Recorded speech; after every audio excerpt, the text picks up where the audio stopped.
Many people around the world see Canada as a great country. They think it is a perfect place to live, like a dream. Because of this, many people want to move to Canada. They want to study, work, and start a better life there. However, the life for people who live in Canada is not always easy. It is surprising, but many people have financial problems. They often spend all the money they earn each month just to pay for basic things. It is hard for them to save money. Because of these problems, some people who live in Canada are thinking about leaving. This includes people who move to Canada from other countries. They hoped for a better life, but they found it difficult. So, we see a strange thing happening. People want to come to Canada while people already living there want to leave. On paper, Canada looks rich, but for many people living there, the reality feels very different from the dream. This story will explore why this gap exists between how Canada is seen and how it feels to live there. 2. The start of the problem. After the first chapter, we can look at how problems began. Many countries had big money problems around the year 2008. The United States had serious issues. Canada was hit less hard than others. Canadian banks were careful. They did not make too many risky loans. But after this time, countries needed help for their economies. Central banks, which manage a country's money, made it very cheap to borrow money. They lowered interest rates a lot. Lower interest rates mean it costs less to take out a loan, for example, to buy a house or for a business. Canada's central bank also lowered its interest rate very much. Between the year 2007 and the year 2010, the rate went from over 4% down to just 0.25%. This was a big change. Some experts thought this was too much for Canada because its economy was not as weak as others. This change meant people could borrow money easily and cheaply. What did people do with this cheap money? Many Canadians started buying homes. They borrowed a lot to do this. More and more people wanted to buy houses. This made the demand for houses very high. But building new homes takes time. It is slow to get land, permits, and build houses. So, the number of new homes did not grow quickly.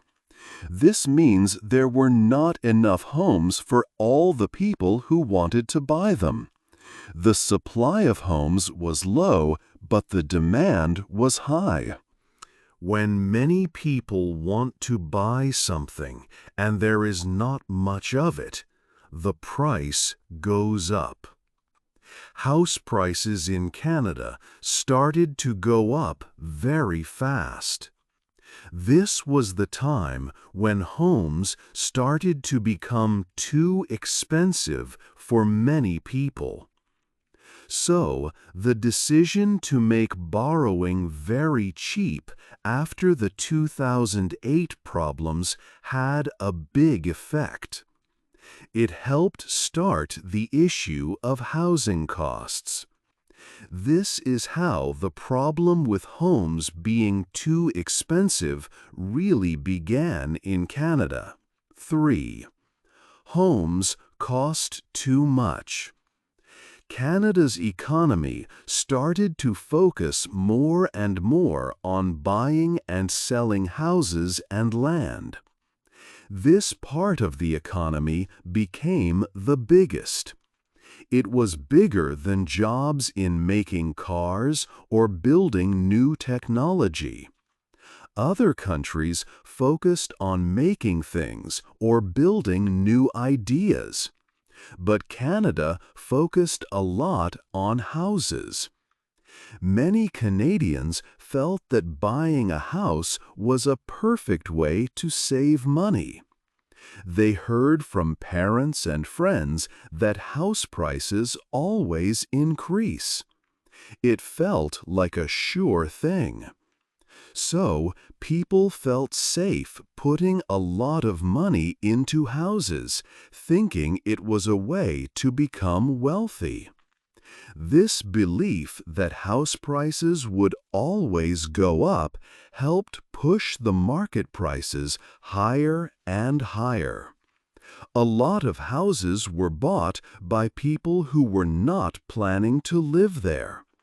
These were investors. They saw houses as a business. By 2020, maybe 2 or 3 out of every 10 houses were owned by investors. These investors made money by renting the houses or by selling them quickly for more money. Some houses were just empty, waiting for prices to rise. These investors were not building new homes. They were buying homes that already existed. This took away homes from families who wanted to buy one to live in. When many investors compete to buy houses, they often offer more money. This makes the price go up even more, making it harder for people who just want one home. This buying by investors added to the demand for houses, but it did not create new places for people to live. So, demand was high, but the number of houses did not grow as fast. This helped push prices up faster. Comparing Canada to other places is important. In the years before 2008, prices went up fast in many countries, including Canada and the United States. But after the big money problems around 2008, house prices in the United States fell a lot. They became cheaper for a while. But in Canada, prices did not fall. They just kept going up. There was no stop or reset like in the United States. Prices just went straight up for many years, much faster than in Australia or the United Kingdom. This big rise in house prices meant that people who owned houses often had a lot of wealth, but it was tied up in their property. If someone owned a house worth $1 million, they seemed very rich. But if they needed money for everyday life, they might not have much in their bank. Their wealth was on paper because the house price was high. They only had the real money if they sold the house. This situation made many people feel like their money was stuck. They owned a house that was worth a lot, but they could not use that money easily. They could not use it for daily costs or for saving for other things. It was like having a treasure chest you could only open by selling your whole house. This feeling was difficult for many, making them worry about their future, even with a valuable house. 4. Life is expensive. Life in Canada can be very expensive. It is not just the cost of buying or renting a home that is high. The cost of many things people need every day has also gone up. Think about things like buying food from the grocery store, paying for heating in the winter, or paying for transport to get to work or school. These things cost more money now. However, the money people earn from their jobs, their salaries, has not increased as much as these prices. This means that for many people, even those who have a full-time job with a good salary, it is hard to pay for everything they need. Having a job that pays well does not always mean life is easy financially. Because the cost of living is high, it is very difficult for many people to save money. They use almost all the money they earn just to pay for the things they need for daily life. They might not have much money left over to save for the future, like for buying a home later or for when they are older and stop working. Some people find it so hard to pay for everything that they have to use credit cards or take out loans. They use this borrowed money just to cover their basic monthly needs. This means they are getting into debt, which can make their financial situation even harder in the long term. Let's look at an example in a big city like Toronto. Many people here earn a good salary. Maybe a family earns around $97,000 each year before taxes. After taxes, they might have about $6,500 per month. The average rent for a small apartment with one bedroom can be around $2,300 each month. After paying rent, this family has about $4,200 left. This money must pay for all other costs: food, electricity, phone bills, transport, and anything else. For two people, this amount of money means they have to live very carefully. If they have just one child, the costs for the child, like childcare, food, and clothes, make it very hard to manage with only $4,000 left. This situation shows why many people in Canada spend all their income on basic costs. Almost half of Canadians say this is true for them. Some people have used money they saved for emergencies just to pay for normal bills. Others have used money from their retirement savings. And about 1 in 4 Canadians are using debt to help pay for their necessary monthly expenses. Life is expensive, and for many, it is a struggle to afford it. 5. Too many people, too few homes. Canada needs more people. This is because many Canadians are getting old, and not many babies are being born. So, to have enough workers for the future, Canada invites people from other countries. In recent years, Canada welcomed many new people very quickly. For example, in the year 2023, over 1,200,000 new people came to live in Canada. This was a very big increase, much faster than before. When many new people arrive so fast, it puts pressure on things everyone needs. For example, schools can become very full. Hospitals can also have too many patients and long waiting times. But the biggest problem is homes. Many new people came to Canada, but not enough new homes were built at the same time. The number of new homes ready each year is much lower than the number of new people who arrive.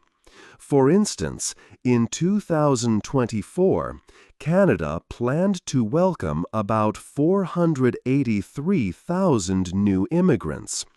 But in that same year, Canada only built around 245,000 new homes. Think about it. Many new people came, but only about half the number of homes needed were built. These homes are for everyone, people already in Canada and new people too. This means many people are looking for a place to live, but there are not enough homes available. This makes it very hard to find a home.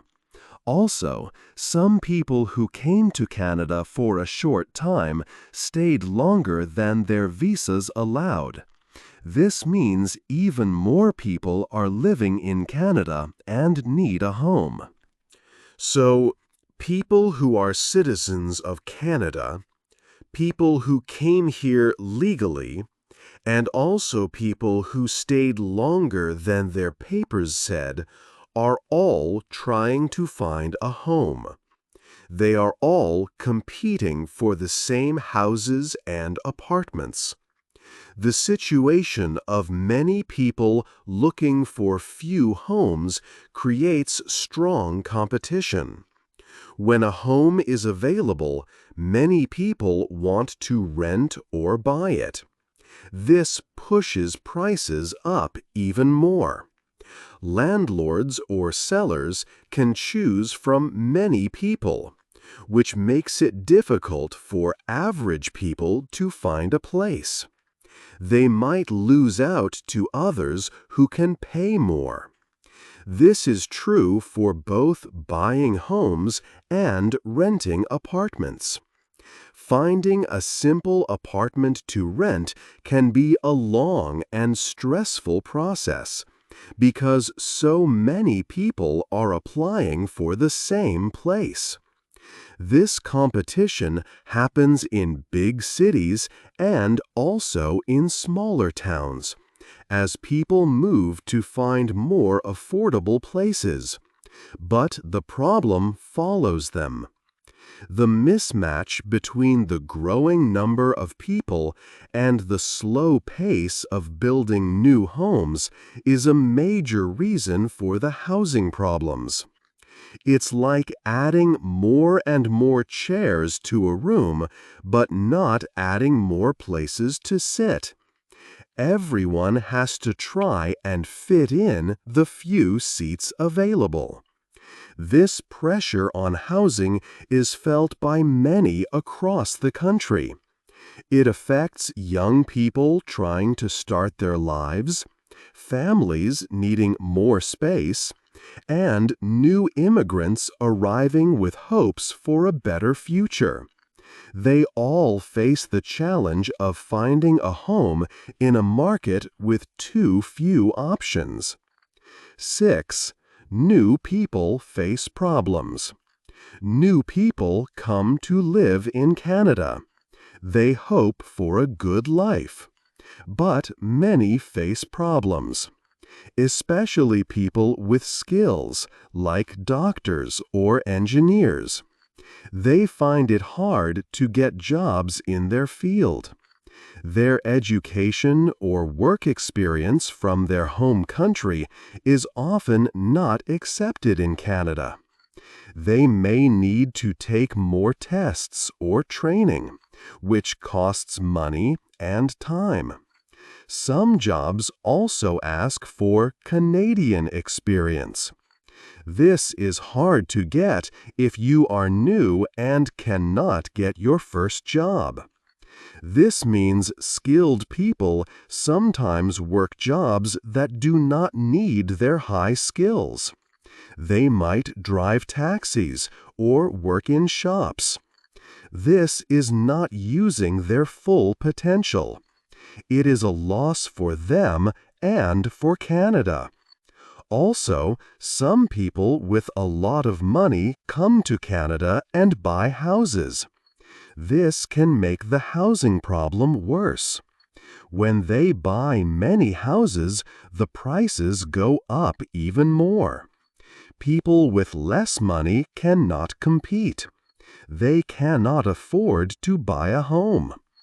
In one city, Vancouver, housing costs are so high that one student found it cheaper to fly to his school from another city than to pay rent near the school. Because of these problems, many skilled people who came to Canada think about leaving. Some Canadians also leave to find better jobs or lower costs in other countries. People with talent go away. This is sometimes called a brain drain. Canada loses skilled people. But recently, there was a small change. Relations between Canada and the United States became more difficult because of things like taxes on goods. This made it less easy for Canadians to move south to the U.S.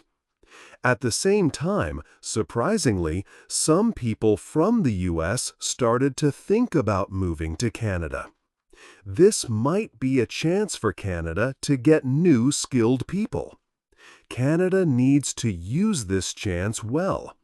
If not, it might lose this opportunity to attract talented people. 7.